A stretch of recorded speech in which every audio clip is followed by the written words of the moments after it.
majina yanaitwa Fire Constable Catherine Sambagi, ni afisa habari wa Jeshi la Zimamoto na Uokoaji mkoa wa Katavi. Mada yetu ya leo juu ya umuhimu wa kutoa taarifa mapema.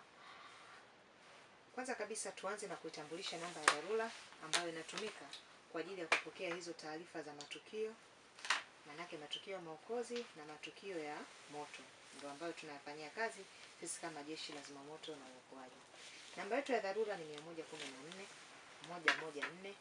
Namba hii kuipiga ni bure na inapatikana masaa 24, na utaipiga endapo utakutana na tukio linalomhusu askari wa Jeshi la Zimamoto na Uokoaji mahala popote pale. Namba hii inapatikana mikoa yote Tanzania, ila utakapopiga mkoa husika atapokea askari wa mkoa husika. Kwa hiyo ukiandika 114 kama uko Arusha, basi atapokea askari wa Arusha. Kama uko Mpanda Katavi, atapokea askari wa Mpanda Katavi. Na utaipiga hii namba endapo utakutana na tukio linalomhusu askari wa Jeshi la Zimamoto na Uokoaji. Manake yale matukio yetu, aidha ni moto au ni maokozi. Na maokozi yamegawanyika katika mazingira mbalimbali. Tumeona kuna maokozi ya ajali zote za barabarani, iwe ya pikipiki, baskeli, gari, bajaji, basi sisi ndio tunahusika kwenye kufanya maokozi. Lakini pia tunafanya maokozi kwa ajali ya mtoto kudumbukia kwenye kisima au shimo la choo, sisi ndio tunahusika. Tunafanya pia maokozi kwa wenzetu wanaofanya kazi migodini, machimboni, wakipata hitilafu kwenye migodi yao, basi tunaohusika hapo ni askari wa Jeshi la Zimamoto na Uokoaji kwa ajili ya kumsaidia huyo mhusika au kumuokoa. Tunafanya maokozi pia kwa mtu kama amezama kwenye mto, bwawa na maziwa, sisi ndio tunahusika. Tunafanya maokozi pia pindi janga la mafuriko linapotokea, iwe kwenye makazi ya watu, iwe kwenye maeneo ya biashara, iwe kwenye maeneo yanahusisha mikusanyiko au barabara, sisi ndio tunahusika. Tunafanya pia maokozi kwa wenzetu wanaokuwa wamekumbwa na athari za tetemeko la ardhi. Na kwa mji wetu Katavi tuna matetemeko mengi tu.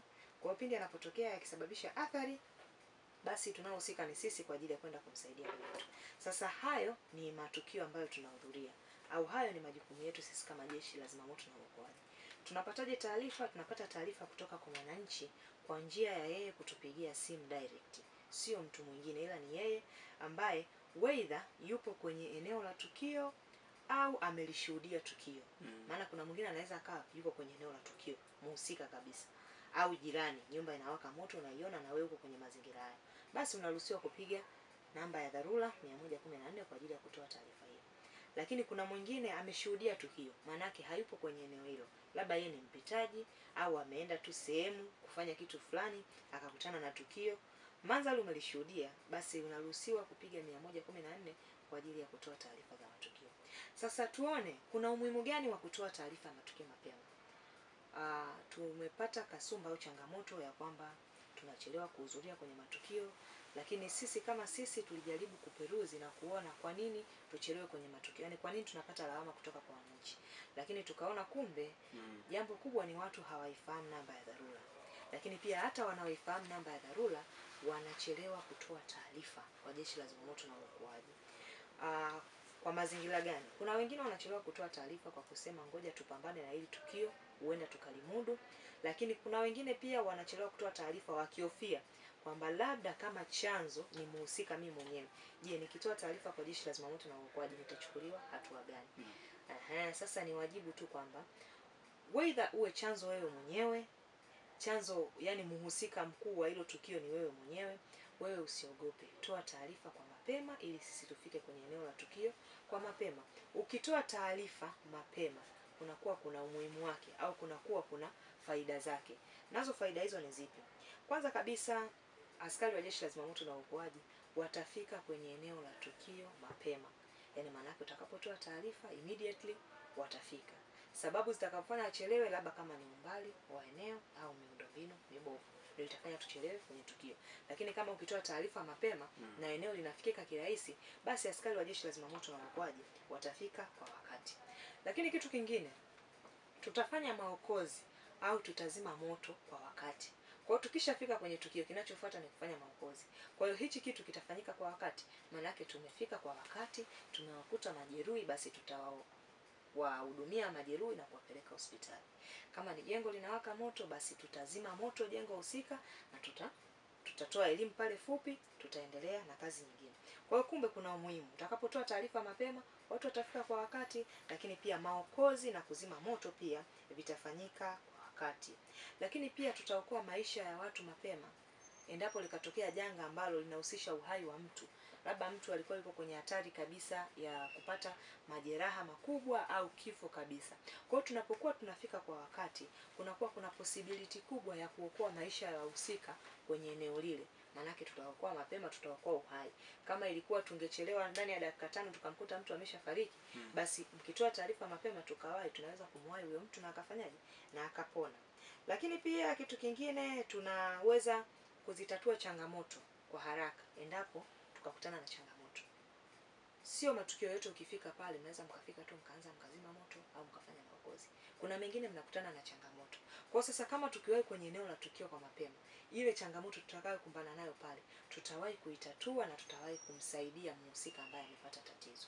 Mfano, labda tumekutana na ajali, labda mpiga simu, ajali imetokea sehemu fulani. Sisi tukaenda tu labda na vifaa vichache, au tukajua ni ajali ya kawaida. Tukafika pale tukakutana na ajali ni heavy, labda mtu amebanwa kwenye gari au mtu amebanwa chini ya tairi, unaona? Kwa hiyo vitu kama hivyo vinahitaji labda vifaa vikubwa. Kwa sasa tutakapofika pale kwa wakati, tukikutana na changamoto kama hiyo, basi direct na sisi tutaweza kuitatua kwa wakati. Kuliko mtu akipiga simu too late, yani tukifika pale tunamkuta hata majeruhi yenyewe tayari yuko kwenye hatua za mwisho. Kwa kutoa taarifa mapema, tunafanya kubaini changamoto za tukio mapema na kuzifanyia kazi mapema.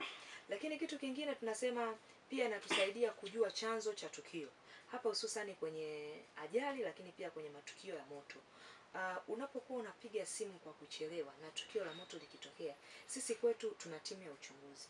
Timu ya uchunguzi ambayo inafika kwenye eneo la tukio kubaini chanzo hasa cha tukio kilikuwa ni nini. Sasa utakapochelewa kutoa taarifa, maana yake lile tukio linakuwa limetokea kwa ukubwa. Kwa hiyo kama ni moto umewaka nyumba nzima, wahusika wa kufanya uchunguzi wakifika kwenye eneo husika, wanaanza kupata shida kutafuta chanzo cha tukio kilikuwa ni nini.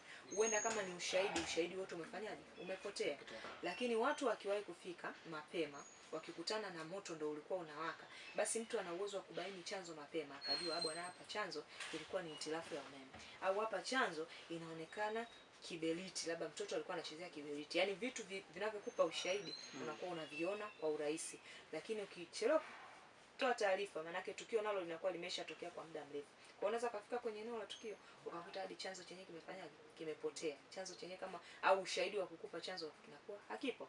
Lakini pia hata kwenye ajali za barabarani zinapokuwa zinatokea, mkipiga simu mapema, tukifika una uwezo kugundua bwana, hapa chanzo ilikuwa mwendokasi au chanzo ilikuwa ni nini. Lakini kile kitendo cha kuchelewa kupiga simu, tunafika kwenye eneo husika, unakuta labda majeruhi yuko huku, pikipiki yuko huku. Kwa hiyo sisi wenyewe tunaanza kutengeneza scenario. Hapa ilikuwaje? Je, alikuwa mwendokasi, alipushiwa kwa pembeni, au alipata changamoto gani? Kwa kumbe wanapokuwa wanatoa taarifa mapema kwa Jeshi la Zimamoto na Uokoaji, wanatusaidia pia kubaini chanzo. Na lengo la kubaini chanzo ni nini? Ni kutoa elimu kuhusiana na chanzo husika. Maana kama tumekuta kwenye nyumba inawaka moto, chanzo ilikuwa ni mtoto kuchezea kiberiti, basi tunatoa elimu kwamba wazazi au walezi wawe makini na watoto wanapokuwa wameshika vitu ambavyo vinaweza vikasababisha tukio la moto. Au kama ni ajali ya barabarani, tunajua tunaanzia wapi, kwamba bwana, sasa hivi tutafocus na madereva pikipiki. Utasema bwana, madereva wa pikipiki, acheni mwendo kasi mkiwa barabarani, au fuateni sheria na alama za barabara. Kwa hiyo kumbe kuna umuhimu wa kutoa taarifa mapema.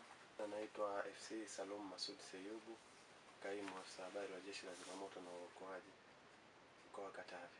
Jambo moja tulikuwa tunataka tujazie hapo, vile vile inapunguza uwezekano au kuongeza athari ya tukio. Mfano, ukawa kwenye tukio la moto, ukawa unasema ngoja kwanza nipambane na huu moto kwanza. Lakini sasa baadaye unaweza ukakuzidi, ukaweza ukaathiri, ukaleta madhara zaidi. Ili uwe wa kwanza kupata taarifa zetu, usisahau kusubscribe, kulike na kushare.